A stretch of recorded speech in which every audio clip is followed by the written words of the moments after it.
In these circumstances, a crowd of many thousands came together, so that they were trampling on one another. He began to say to his disciples first, "Be on your guard against the yeast of the Pharisees, which is hypocrisy. There is nothing covered that won't be uncovered, nothing hidden that won't be made known.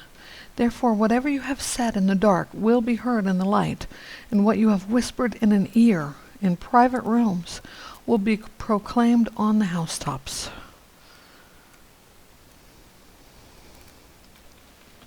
And I say to you, my friends, don't fear those who kill the body, and after that can do nothing more. But I will show you the one to fear. Fear him who has authority to throw people into hell after death. Yes, I say to you, this is the one to fear. Aren't 5 sparrows sold for 2 pennies? Yet not one of them is forgotten in God's sight. Indeed, the hairs of your head are all counted. Don't be afraid. You are worth more than many sparrows.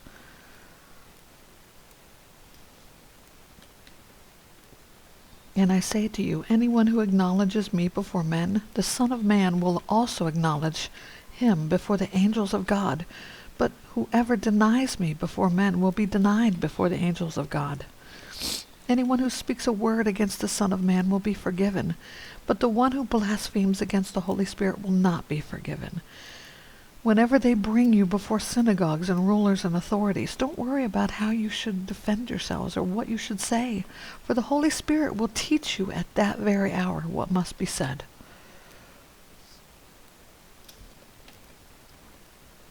Someone from the crowd said to him, "Teacher, tell my brother to divide the inheritance with me."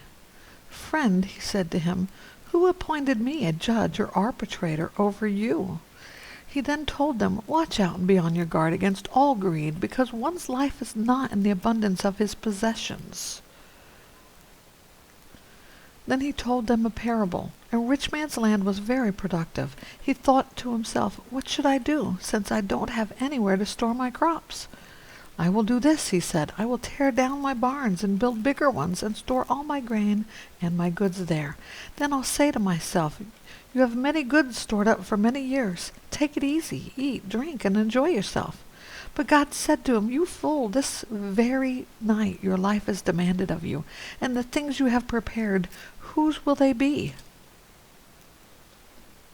That's how it is with the one who stores up treasure for himself and is not rich toward God. Then he said to his disciples, "Therefore I tell you, don't worry about your life, what you will eat, or about the body, what you will wear. For life is more than food, and the body more than clothing. Consider the ravens. They don't sow or reap.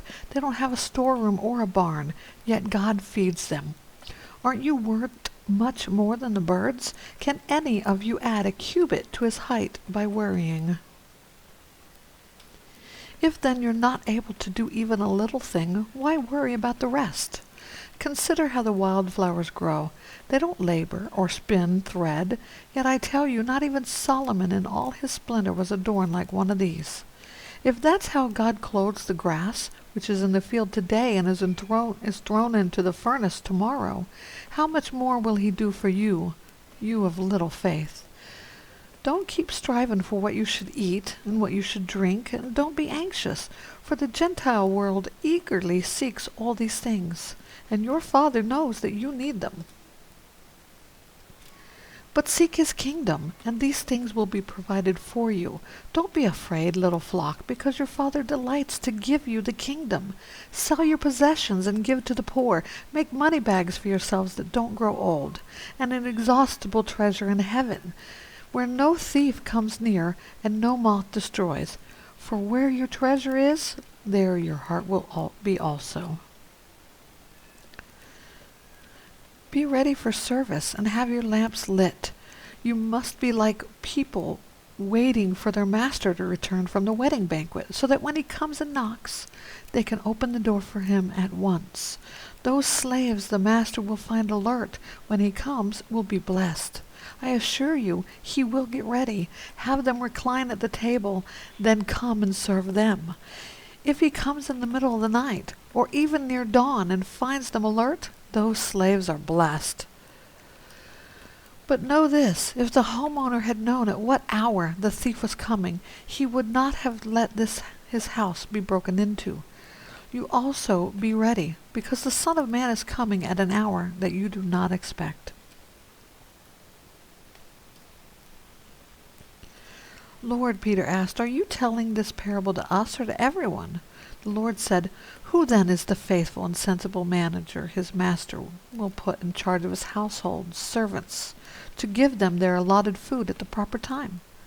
That slave whose master finds him working when he comes will be rewarded. I tell you the truth, he will put him in charge of all of his possessions. But if that slave says in his heart, my master is delaying his coming, and starts to beat the male and female slaves, and to eat and drink and get drunk, that slave's master will come on a day he does not expect him, at an hour he does not know. He will cut him to pieces and assign him a place with the unbelievers. And that slave who knew his master's will and didn't prepare himself to do it will be severely beaten. But the one who did not know and did things deserving of blows will be beaten lightly. Much will be required of everyone who has been given much, and even more will be expected of the one who has been entrusted with more.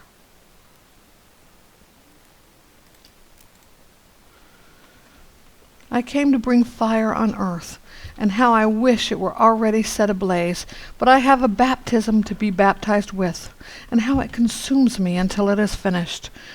Do you think that I came here to give peace to the earth? No, I tell you, but rather division. From now on, 5 in one household will be divided, 3 against 2, and 2 against 3.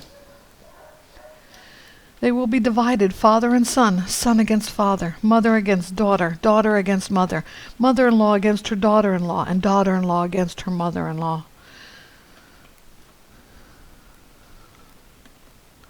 He also said to the crowds, when you see a cloud rising in the west, right away you say, a storm is coming, and so it does. And when the south wind is blowing, you say it's going to be a scorcher, and it is. Hypocrites, you know how to interpret the appearance of the earth and the sky, but why don't you know how to interpret this time? Why don't you judge for yourselves what is right? Are you going with your adversary? As you are going with your adversary to the ruler, make an effort to settle with him on the way. Then he won't drag you before the judge hand you over to the bailiff, and the bailiff throw you into prison. I tell you, you will never get out of there until you have paid the last cent.